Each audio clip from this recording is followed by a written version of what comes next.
My name is Keira, Llanes, and I am a first-year psychology major. I am running to be your next cultural coordinator. Being in this Asian Pacific Islander community where everyone shares their ambitions and passions outwardly and proudly has been so inspiring to me.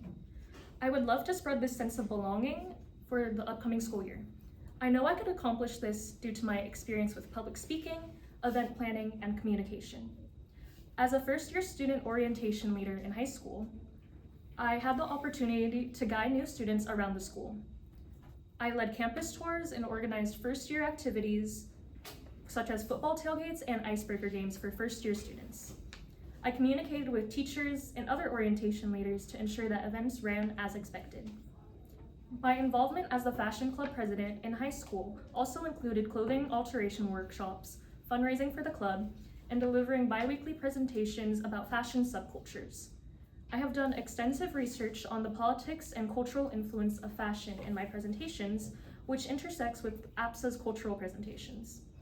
Ultimately, my presidency taught me the process of paperwork, dealing with time conflicts, and allocating resources with teachers and board members. This demanding role developed my problem-solving and communication skills, which are essential for planning events. These skills will be reflected in my planning for the night market and other cultural events. Currently, I am also a stylist for The Look magazine, which is one of SDSU's fashion magazines. As a stylist, I work alongside models, photographers, and other stylists to style an editorial fashion look. Being a stylist involves communicating with this team of creatives about places to shoot, creative direction, and scheduling. This role has taught me the importance of maintaining a balanced schedule and cooperative skills. As a cultural coordinator, I know that there will be challenges. However, I know that with my challenges comes my strength. My passion for community building and curiosity for culture will show through my planning for the night market. I will give my undivided attention to other leaders of cultural clubs and organizations like APSA and learn from them. I will always be interested in different cultures and take pride in giving these cultures a voice through presentations and the night market. My vested interest in the people of these clubs and organizations will foster an organized, communicative work environment. APSA has brought me comfort like no other organization. As a first-year student, APSA has helped me bond with people in an empowering, unifying space. In seeking this role, I would love to continue to evoke these feelings of closeness and comfort through APSA. Thank you.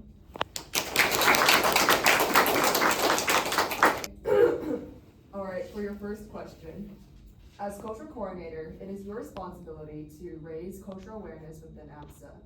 With the wide variety of different cultures within the Asian and Pacific Islands, how would you find the balance of representing all cultures equally? I think it would be important to talk to other members of the club or even just people around you, like in your community, and ask them directly about their cultural experiences and doing some research. I find that reading, I'm very passionate about reading, so I love to read about other cultures and books and even through podcasts sometimes too. So I think that would be important to showcase it. Next question. Culture can be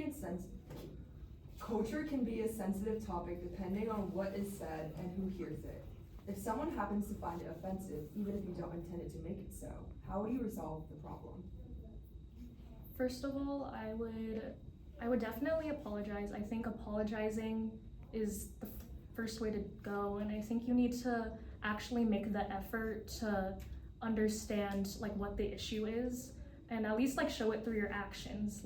So you should be able to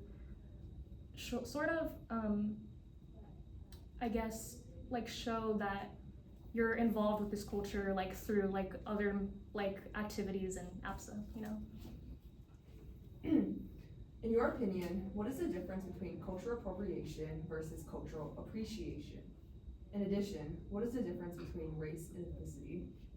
Cultural appropriation has to do with making a costume or mockery out of someone's culture instead of actually taking the time to learn about what their culture actually stands for, their practices and traditions. Cultural appreciation would have to do with actually listening to the members of the culture that you're speaking to and celebrating with them instead of just against them or individually.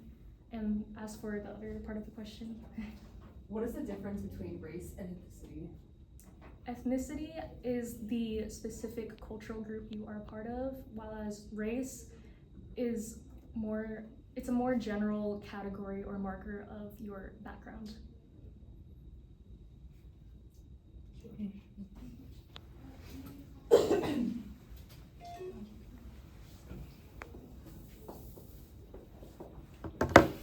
I think it's important to join a cultural club because it makes you a more empathetic person for sure. And when you're more empathetic, you feel a lot more fulfilled yourself, and also you help like the others around you. So I think that being a part of a culture that's like bigger than yours will help you like in the long run in terms of like literally any life experience.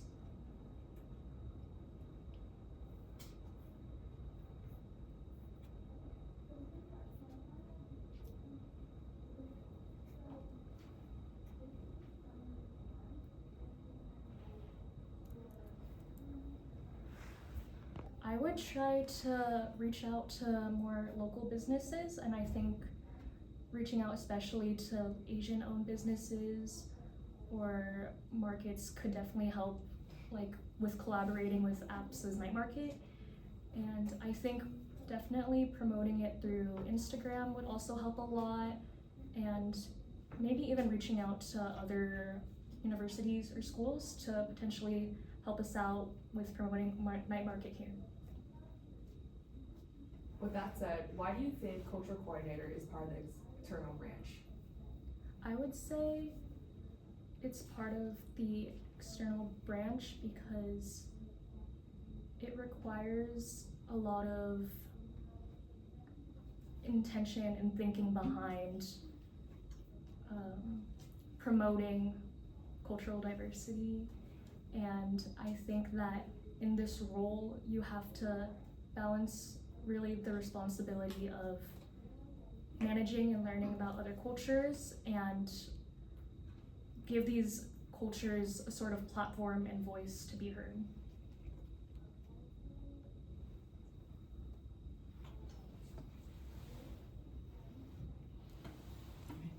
Thank you, Keira.